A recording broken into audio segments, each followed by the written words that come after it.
A big theme of today's show is retirement shock.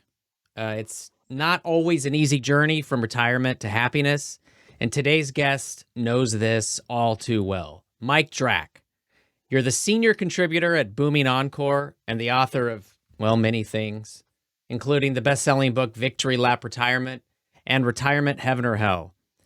You actually heard one of my earlier episodes and reached out to us to say that you had a story to tell. And I'm really so glad you did. Thank you for coming on the show. Oh, my pleasure. And thank you for inviting me. I love sharing my story.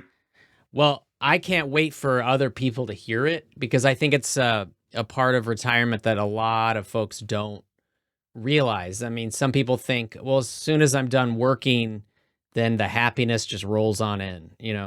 That's right. And those are the ones that sadly wake up to reality, and it's not fun, believe me. Yes. And now, did you sort of have that in mind, once I don't have to work? Or I know that your work situation wasn't quite what you wanted at the end. No, I was. Let me start at the beginning. I worked in the banking industry for total 38 years.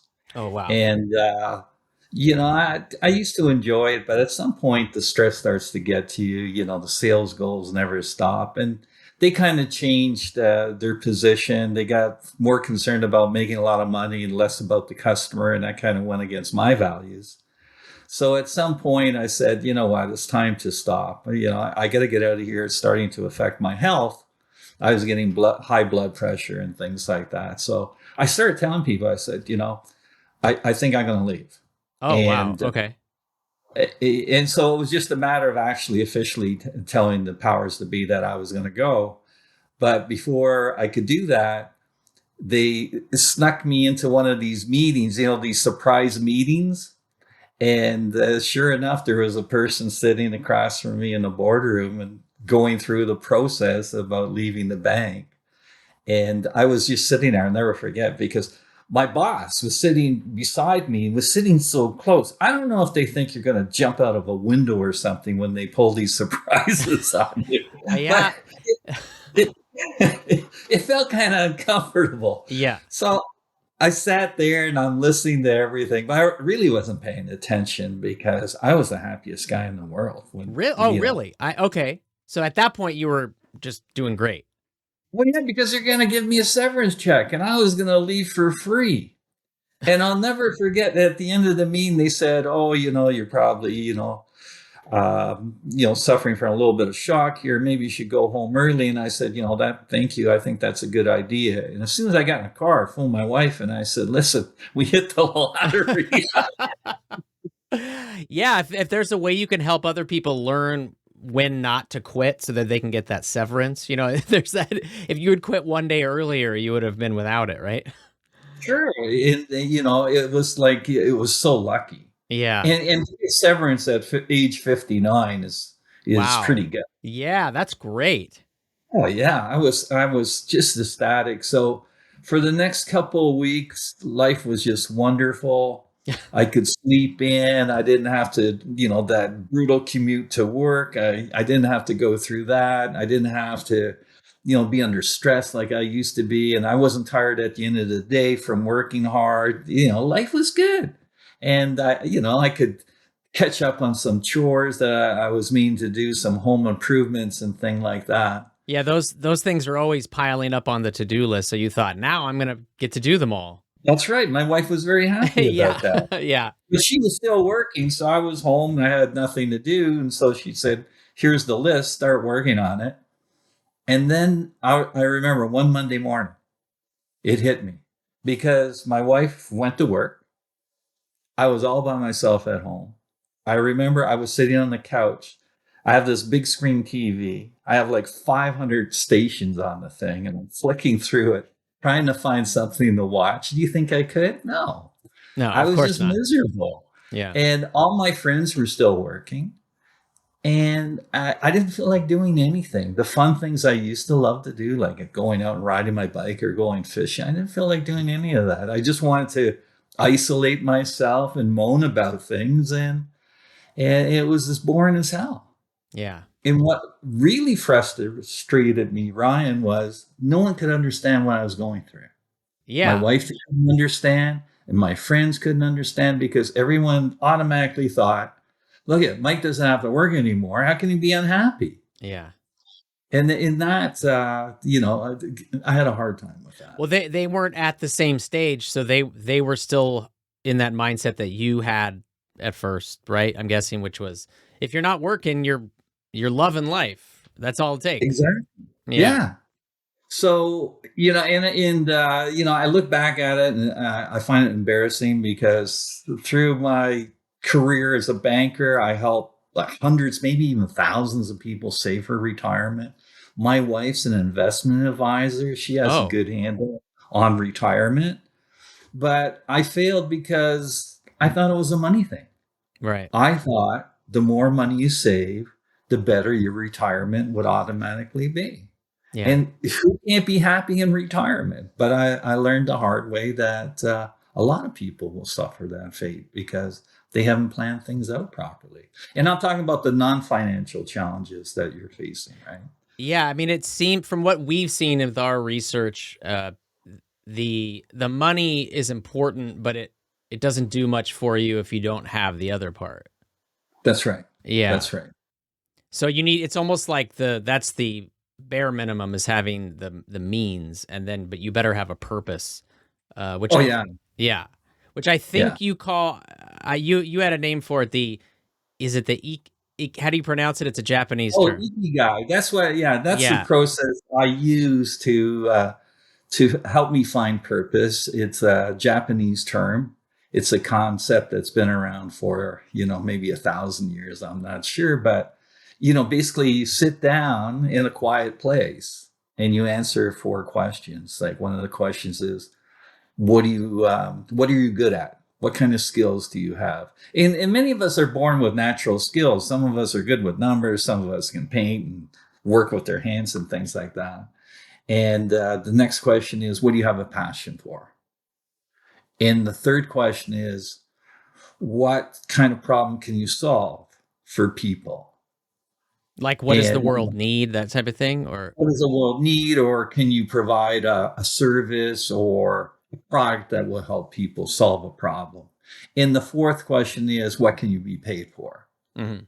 Mhm. So you answer four questions if you're looking for, in my case, paid part-time work, or many people are just ignoring the fourth question. They're doing volunteer work and they're happy as heck. But this really aligns your skills and your passion to the work that you want to do. And once you go through it a couple of times, like every time you go through it, you try to do a better version. And at some point, it all clicks in, and you go, "Wow, that's exactly what I want to do." And that's how it worked for me, and it's worked for many of my friends too. That we've worked on it together, and it's amazing the answers they come up with.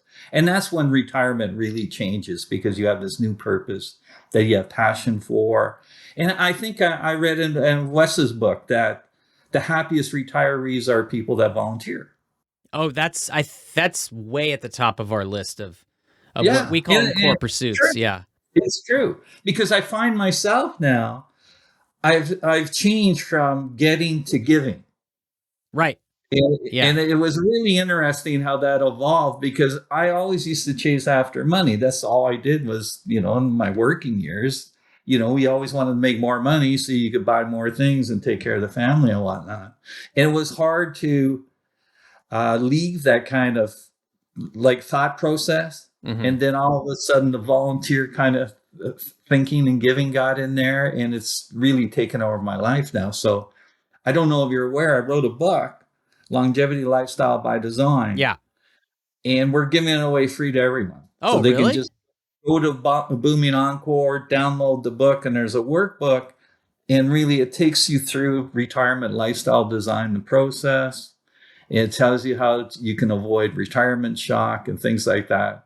And again, it's just my way of giving back and helping others. So, yeah, life's never been better, but it was hard getting to this point, though. It was a struggle. Oh, yeah, and just on that with volunteering and Wes interviewed Mitch Albom who wrote Tuesdays with Maury, Right. Oh, yeah. popular book. Yeah.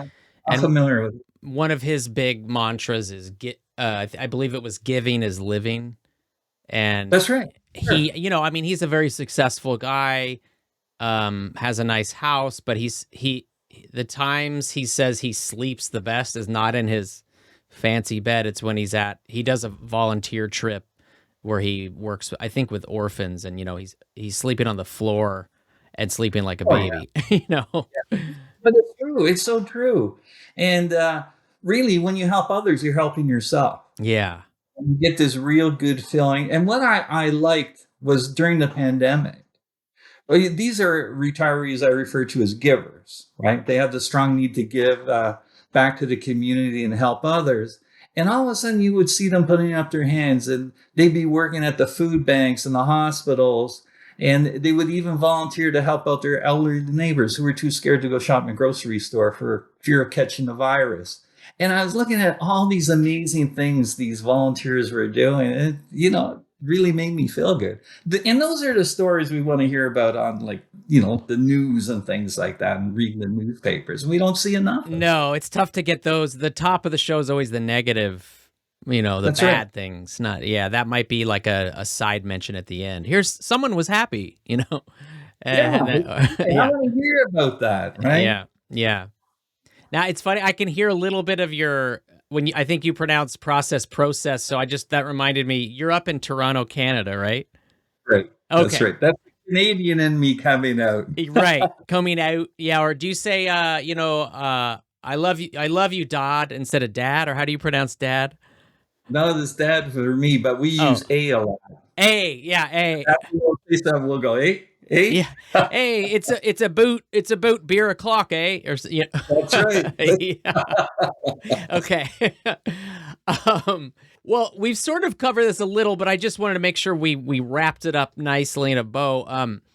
Why would you say you are a happy retiree, and why should people listen to what you have to say about it?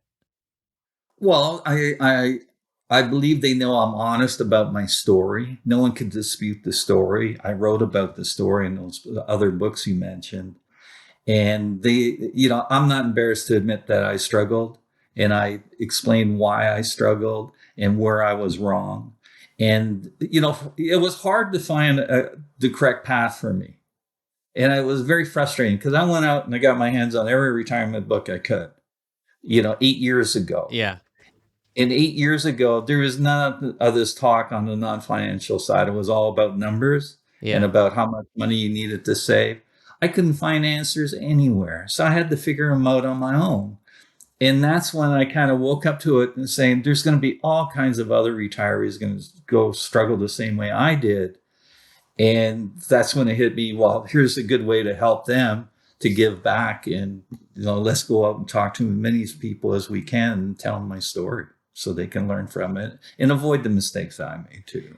It's interesting. I was having a discussion the other day with a friend who has a much different outlook on on life than I do, and it had veered into politics, which I definitely won't get into. But we were talking about personality types, and he was under the impression it's an alpha strong mentality to just forge ahead and never apologize or analyze yourself. And I thought, I feel the exact opposite. I think it's the strongest thing you can do is realize where you failed and try to improve that. That's right. That's But much you have to harder to be do. vulnerable. You Yeah. have to be prepared to be vulnerable. You have to say, look, I made a mistake. What got me excited was, like, I did a lot of research, and I studied Maslow a lot, the hierarchy of Oh, needs. yeah. And what I found interesting was, and a lot of people don't know this, at the top is self actualization, to be the best person, the best version of you that you can be. And the But a top lot is about like the bottom are the fundamentals like eating of or something basic like. Oh, needs. okay. Yeah, like safety, financial security, food, water, and all that. Okay. But what I learned is just near his death, he was going to amend that hierarchy. And he was going to put something else at the very top. And he was going to put I have to say this right, transcenders. And those are the givers. These are the people that go out and help others. And he said, that's where you want to be. And eventually some people will make it. And it's just like, that's where we're trying to, we work towards, is getting into that giving stage. And he said, essentially, those are going to be the happiest people, the people that will feel the most fulfilled and have meaning in their life through giving to others. And it made an awful lot of sense to me. And it's, I keep thinking about it because I'm getting pulled more and more towards that, Hmm. which I think is a wonderful thing. Oh, yeah. But it's not me wanting to do it. It's like it's happening to me, which is something I find interesting. Well, but I wonder if it's because you've taken certain steps and now the momentum is just taking you that way. Well, yeah, but I think the big thing for me was I have the freedom to do it now. Yeah. Throughout my life, I was always a giver. I always liked to help people. And that's the part of banking I liked, is helping others. Mm. So it was always part of me, but it was blocked because I had to work for money and I had to do this and I had to do what they wanted to do. And now, because I'm retired and I have financial security, I'm free to pursue whatever. And so I'm letting that need that's always been with me start pulling me in that direction. And that's where I'm having fun. Yeah. And I can't help but think when we talk about Maslow's hierarchy of needs, in a way, if you put that into a retirement context, the bottom part, in what would the fundamental, crucial survival things, with retirement, the income part or the finance part is kind of that part. And That's then, the base, sure. yeah, so we shouldn't look at it as the ultimate goal. We should look at it as, okay, that's just the starting point, and then That's right. the happiness and all the non-financial things are what we need to be headed towards. So I've been playing around with the hierarchy myself. And so, yes, you're right. Financial security, financial independence at the bottom. If you don't have that, you shouldn't retire. You can't, because you Yeah. have to keep generating some form of cash flow. But above it, I have the first tier's comfort oriented retirees. Oh, okay. So these are retirees that their biggest goal in life was to cross the retirement finishing line. And now that they've hit that, they'll never work again. They just want to enjoy a simple, safe life. Yeah. And my mother was like that. She just wanted to hang around for her friends, do whatever she had to do around the house and watch her soap operas, and she was happy. And then above that are the growth oriented retirees. So these are people that, instead of just, taking it easy, they want to go out and experience new things. They want to learn new things. They want to travel to different countries, maybe start their own business and things like that. So they're an exciting group to watch. But then above them are the givers, Yeah. the people that are doing these wonderful things out there in the community. And so that's how I can see it. And I can see there's a kind of a migration. Some people never get there because they don't want to, and many will. And that's when life is really good, right? But you see, we Yeah. can't tell a comfort oriented that that's what they should do. No. They're happy living a simple life, right? Well, you have to have a purpose. So maybe it doesn't matter necessarily what the purpose is, right? Your mom's purpose, maybe we could see it as more simple than someone else's, but it's perfect for what she wanted. That's right. Because she was happy just taking care of her family and friends. Yeah. That was her purpose. And taking care of her cat. Right. That was her purpose. But some people like me, I need a bigger purpose. I need to achieve and accomplish things. I need to set goals, or things will get boring for me. So I made a goal of having that free book downloaded 1 million times. Oh, that's great. It's going to be hard to get there, but we're working at it. We keep chipping away at it. But it's funny, you know, how much of a struggle it is to get the word out, even about a free book. Like, You'd think the price is right, and you might not have to work hard on it's that. free. There's Yeah. nothing up my sleeve. There's no trick. It's free. Just here. I'm trying to help you. Yeah. But yeah, it's funny. You mentioned your mom loving her cat. That brings me to the fact that I know you're a dog guy. So was that a big, were you still able to love each other even with that huge discrepancy there? Well, no, I couldn't have a dog when she had the cat. Oh, But okay. the interesting story about the cat is it happened after my father passed away. He passed away at age 72 from pancreatic cancer. And she was, alone. I was scared. She was living alone in the house. And we got this cat for her. And that cat gave her new purpose because she had to look after that cat. And that cat would follow her around and, sleep with her at night and whatnot. And it's like, they were meant for one another. They each gave each other new purpose, right? She took care of the cat and the cat took care of her. And it was just a wonderful thing to see. And it just proved to me that purpose doesn't have to be big, this huge thing. It Right. can be something small as long as it works for you, right? And that cat did it for her. Oh, absolutely. Remind me, so you worked for a large Canadian bank. That was your primary career, right? It was always in banking. It was always in banking. Okay.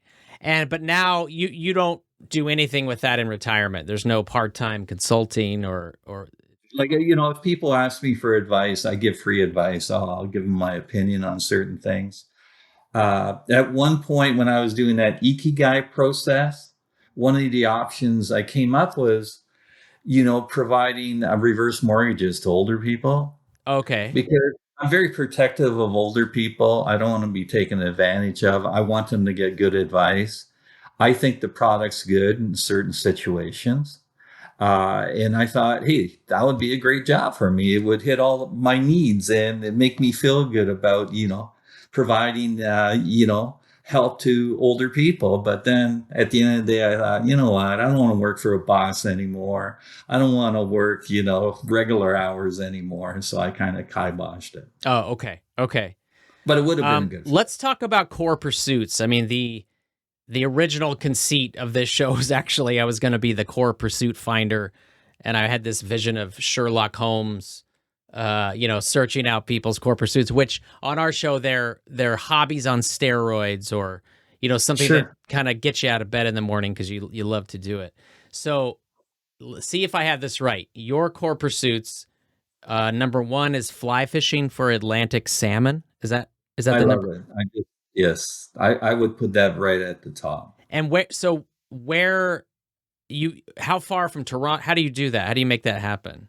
It takes 2 days of traveling there to get there. It's a real pain. Okay. We have to take a train to Montreal, and then we take from Montreal two additional plans to get into the camp. So it's right at the northern edge of Canada. Okay. Uh, and it's just the craziest place. It's really rugged. I love it because it's I like being near water and I like being in the bush. Mhm. And it's the weather's really rough too. Oh, So I bet. it's like it just gets me to do my deep thinking up there. You're almost like in survival mode. And then at the same time, you're trying to problem solve because you're trying to figure out how you can catch an Atlantic salmon on the fly. And you're trying all kinds of different things in it. It really recharges me, and I'm off the grid. There's no computers, TVs, radios, none of Oh, that. yeah. Cell phones don't work. And I just love it. And Is that do you have to go through the Hudson Bay to get up to it, or how do you no, get? but we're kind of north and to the right of that. So Okay. there's a place called Ungava Bay, Okay. and George River empties into it, right? Okay. So this past year we were up there and there were muskox, which was, a little bit different to see, but that's how far north you are. And I just love seeing, the wild animals and things like that. And I can't help but think, so you love fishing for salmon, and salmon notoriously swim upstream, which is kind of what you were trying to do when you first retired. And now you're kind of going with the current. You're going with the flow. You figured it out. Yeah, yeah. And the thing I like about like fishing is it puts me in a state of flow. Oh, okay. If I get completely absorbed and lost in it, I don't know what time it is. It could be snowing, raining, or anything, and I'm still there because I'm so focused on the task. And I like things that put me in a state of flow. Like writing puts me in a state of flow. Oh, does it really? Oh yeah, yeah. When I'm writing a book, like I used to get up and write at 4:30 in the morning. Oh, And it's the funniest thing because you have passion for what you're doing. And when you write at 4:30 in the morning, this is really funny. You can't remember what you wrote by the end of the day. You can't. You're Yeah. not writing from your head, you're writing from your gut. Yeah. And so the first book I wrote, I did that for about 4 or 5 months. And then I'll never forget, I sent the draft of the book into my editor. And a week after I sent it in, she phones me back. She's all excited. And she goes, "Do you know what you did?" And I said, "Yeah, I wrote a retirement book." She goes, "No, you wrote a retirement book about not retiring." Wow. And that's what naturally came out, right? I mean, That's how I felt, right? yeah. I think working part-time in retirements is a good way to go, either, like I said, for money or volunteer, but I think it's a good source of purpose and it fills all our fundamental needs, right? Yeah. And so the truth came out of me, which was really funny. And then I had to make a decision. Well, should I get it printed? Because who's going to buy a retirement book about not retiring? No, I And think I think a lot of people would. yeah, but back then we never thought like that. We Yeah. thought, I had visions of people giving a talk on that book and them all booing at me Oh, wow. because, who's going to say, "Oh, yeah, I want to work part time," right? Mhm. But it ended up that a lot of people want to. Yeah. And we're seeing that now. We're seeing that now in the stats that a lot of people are going back and they're working part time. Oh, Some for the money, but a lot for the meaning, right? yeah. But the key is, yeah, of course, find work that you love to do. Yeah, I interviewed a guy, I don't know if you know Richard Eisenberg. He I do. Yes. okay. If you look at his LinkedIn profile, it says unretired, which I think he took from his friend Chris Farrell, but it's basically what you're saying. He still works, but he says no more. If it's something he doesn't want to do, he says no, and then he does the Right. things he wants to do. But yeah, you're really you're following your passions, and he's using his old skill sets for the new work he does, and he's having a lot of fun with it, right? Yeah. Plus, he's helping a lot of people, Yeah. and he gets that too. Yeah, exactly. Yeah. Okay, so the other thing I want to get into about your core pursuits is you have a goal to finish the Ironman competition. Oh yeah, this is one of my crazy ideas. So I tried it. Was it last year in November? I tried it for the first time.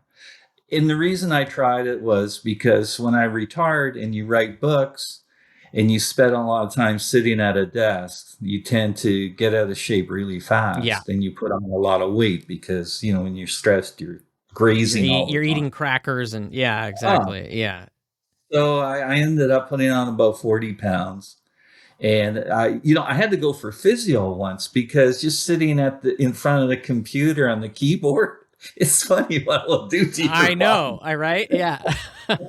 So I said, "This is crazy," and I write about getting healthy and things like that as part of the longevity story. So I said, I got to get healthy, so I'm going to train for an Ironman. I got this idea, and I'm going to do it by the end of the year. So the race in Cozumel was in November.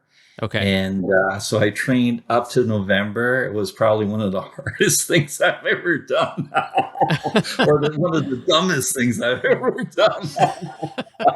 And I went down to Cozumel. In the morning of the race, they had a bunch of rain squalls coming in, and they delayed the start of the race. And eventually, they let us start. And it was quite the day, I tell you.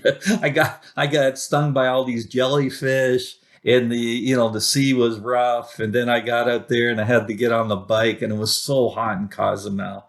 You wouldn't believe the heat there. I think a third of the people quit, and like 99% of the people are younger than I was, right? And Okay. so you had all these younger people quitting, and I was going like the turtle in the story about The the tortoise and the hare, or yeah. hare. But near the end of the bike, they forced us to stop. The people at the back of the pack because they ran out of time and they had to reopen the roads, even though we were within the cutoff period. They wouldn't let us go out and do the run. Now, between you and me, I was kind of happy they didn't let us go out. Yeah, but don't tell anyone, right? Yeah. But it was a lot of fun. It was interesting, but it was disappointing with the result. And now, I look at it as unfinished business. So I'm going to go give it another shot when I turn 71 in 2 years. I'm going to Oh, go back. okay. I have to. Yeah, I can't let it. You can't It'll let it. bother. Is Yeah, is is the Ironman? Is it running, swimming, and cycling? Is that yeah. You have to swim 4K, and okay? then you ride the bike for your equivalent 112 miles, and then you run a full marathon. No one really runs the full marathon, well, except for the pros. It's a Okay. combination of run walk. It's a true endurance test for us at my age.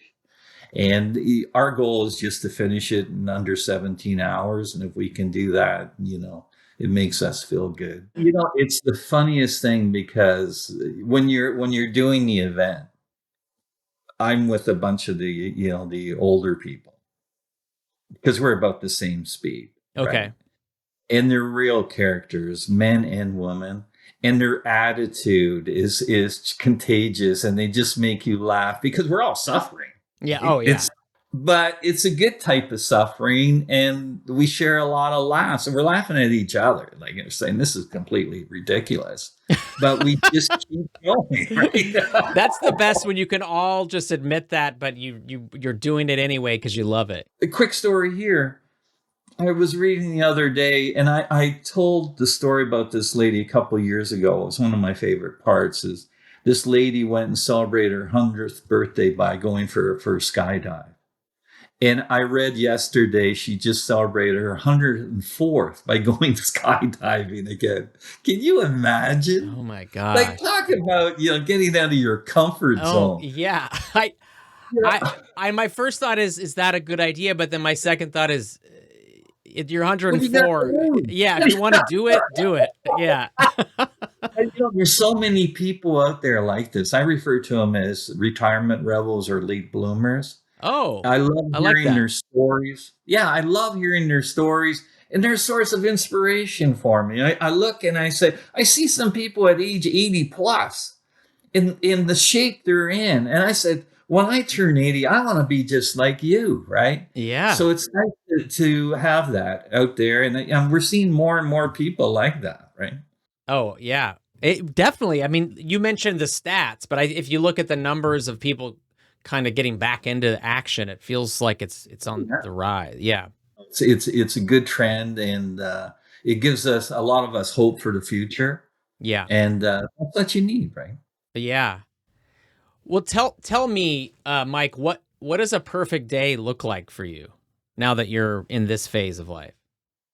Perfect day for me is to have a coffee around 7:30, Okay. and then I'll come up to my office and I'll write for a couple hours, and then I go out and get my 10,000 steps in. Oh, you do it all in one shot. The Yeah, 10,000? 10,000. Yeah. And you know what? It's funny because it's almost like a form of meditation. That's when I can think, and there's I don't take the phone, I don't take music or anything like that. And many times I'll do it with my wife, which is nice. So we can talk about things. And then a couple of times a week, either I'll go with my swim tribe. Oh. My friends will go do lane swimming, or there's my bike tribe. We'll go out for a bike ride, or there's my weight room tribe. Go lift weights 3 times a week, and there's all these different people.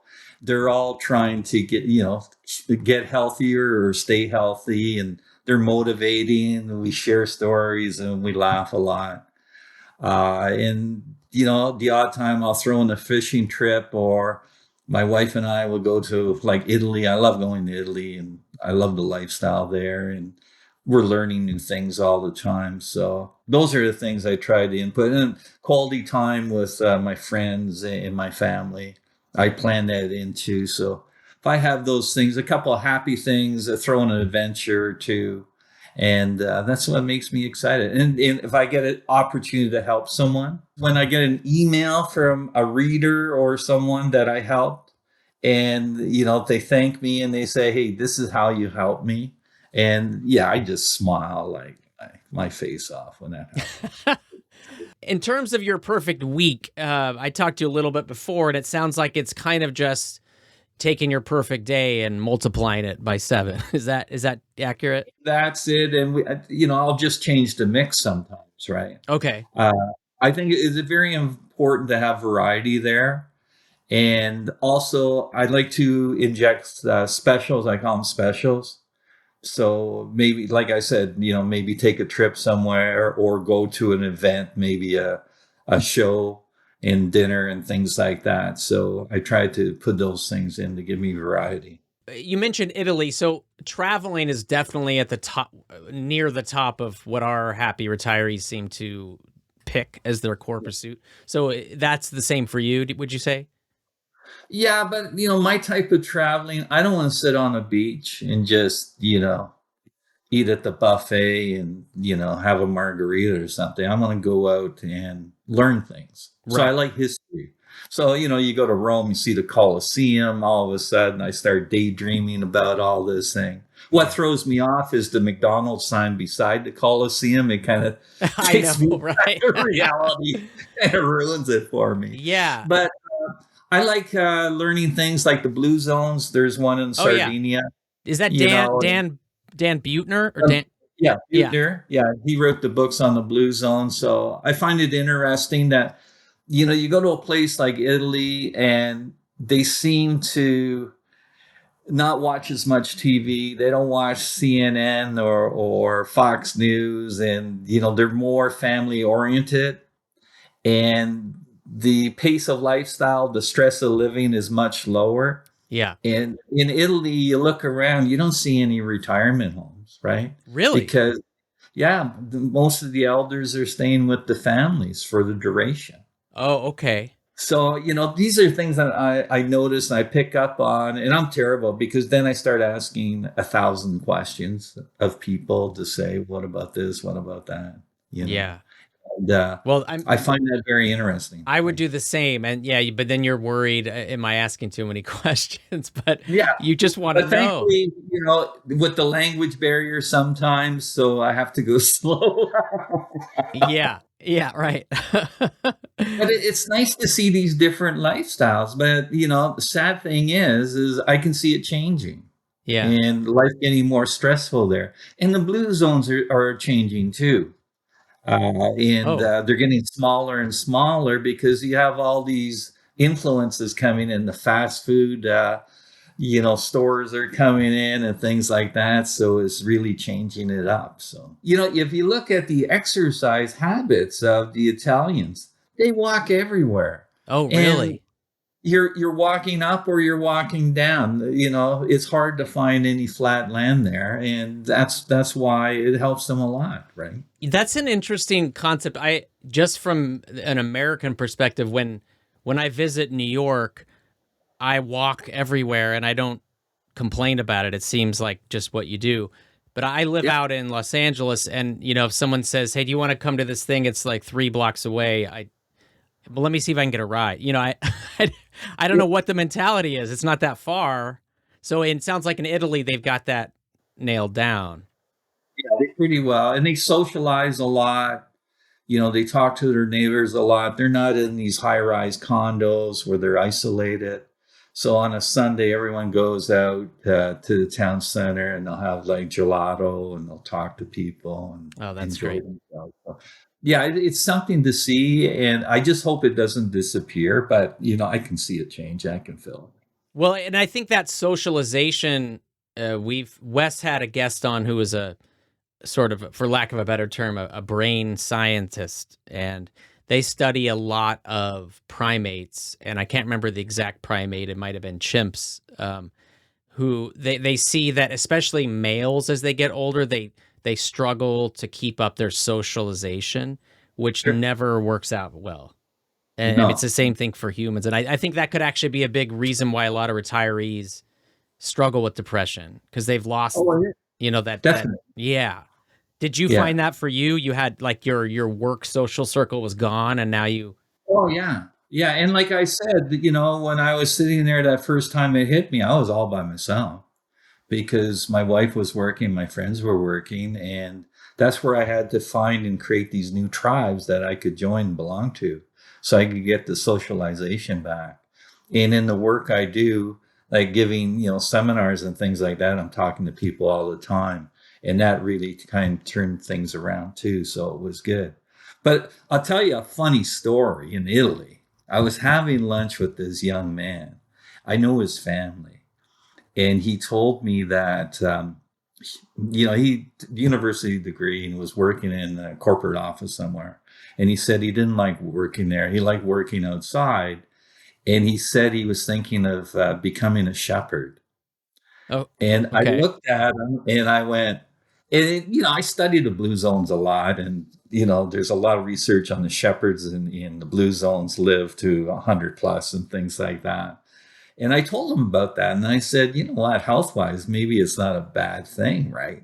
And Yeah. I would have never thought about that before. I would have said, you're crazy. You got to stay in the corporate world. You got to make all kinds of money. And so you can buy all this stuff. And I'm going, well, maybe that was wrong.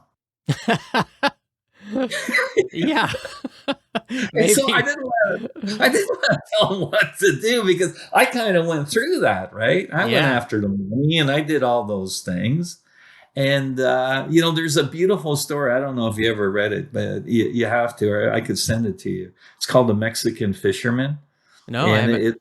it's a wonderful story about this corporate banker talking to a simple fisherman and trying to convince him that he should buy more boats and he should hire more people and he should create this huge business empire. And then at the end of it, and the fisherman said, well, why would I do all that? And then the corporate banker said, so you can retire and you can spend time on the beach here playing with your kids and hanging out with your wife. And he was already there. And you Oh, got to read wow. the story. It's beautiful. But That I'm really starting points to, it out. That really oh, makes yeah, it clear. Yeah. yeah. So why are we working so hard? I don't Yeah. know. I think I was wrong. The money is so hard to not. It's a constant reminder because you see other people and money doesn't do it. It doesn't make them happy. But then if you have an opportunity to make money, it's real hard not to go, no, I'll be different. That's right. It'll work for me, you know? And we're driven that way too, because I remember my father said, hey, you work hard and you keep getting promotions and you do this, and it's all about status and being better than he was, right? And, competing with others. And, I don't know. I think that puts too much pressure on us, right? Yeah, absolutely. Yeah. Mike, how would you say that you had to recreate your identity when you retired? I mean, how would you put that? Well, it drives me crazy when people refer to me as being retired. Oh, okay. I'm Um, sorry. Okay. Every time I walk into the bank, they have it on their screen that this guy's retired, right? Yeah. And they'll say, hey, how's retirement? And I kind of go, just because being referred to as retired doesn't mean anything to me. What Yeah. does it mean? Right.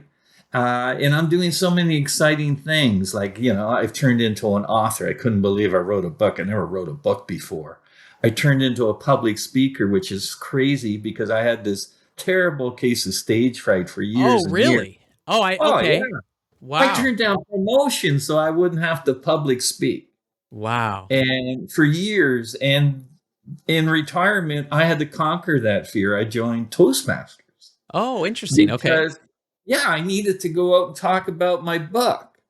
So it was hard. So many times I went there and I turned back. I wouldn't even walk into the building where Toastmasters was because I was scared. I couldn't do it. 3 times I did it. I drove there and I backed off.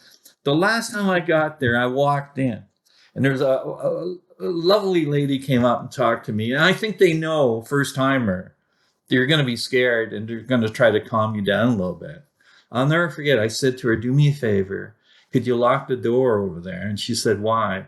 And I said, because at some point I'm going to try to make a break for it. Oh, that That I respect the you knew yourself. You Oh needed yeah, some I was gonna borders. run. I was a runner. Like yeah, I'm going right. That Yeah. adrenaline was gonna kick in, and I didn't want to leave. I didn't want to run. It was so hard, Ryan, so hard at the beginning, but I kept showing back. I kept going back, and eventually I got to where I enjoy it now. Right. Yeah, you But wanted it to run, shows and you. now look at you. Yeah. You're also swimming and you're also cycling. Oh So yeah, that too, for sure. yeah, But it shows you what you're capable of once you break through the fear. yeah, And the fear is just made up. It's something you made up, right? That you created this invisible wall, and now I broke through it. So I learned a lot about myself. There's that great Jerry Seinfeld bit where he says the number one fear of people is public speaking. Number two fear is death. So that means if you're at a funeral, the person would rather be in the coffin than giving the eulogy. For sure, for sure. I was like that. Yeah. Oh man, I tell you, I used to break out in a sweat, and oh god, it was brutal. Yeah. Yeah, it Yeah. was really. I wish I had a heart rate monitor on. I would have loved to see it redline. Yeah, um, all right. Well, Mike, if you had to define, and I know you don't like the phrase retirement, so you don't have to use that word, but how would you define what it optimally is? For me, it's freedom with a lot of happiness, a lot of purpose, doing what I want to do when I want to do it. And like I said, the big driver for me is helping as many people as I can, and that's what I'm doing. And it was life changing because I really believe this is what I was meant to do. I didn't know how I was going to help people, but it kind of fell into place. But I'm really doing what I need to do, what I was born to do, maybe. Yeah. And I can use my skills that, I had and my natural abilities. And the funny thing is, I think I was born to speak. Really? But yeah, I love it now. I enjoy it, right? But it was hard to get there, to connect the dots and everything. And I learned all that during retirement. So, it's been great. So retirement, to close us up here, retirement helped you find your ikigai? My ikigai, and it's put me in a new direction. It's given me new purpose. I get really excited to get out of bed in the morning.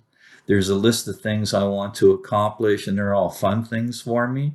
And I'm very focused on doing the things that make me happy and ignoring the rest. So I have more control, I guess, more discipline, and no, life's really good right now.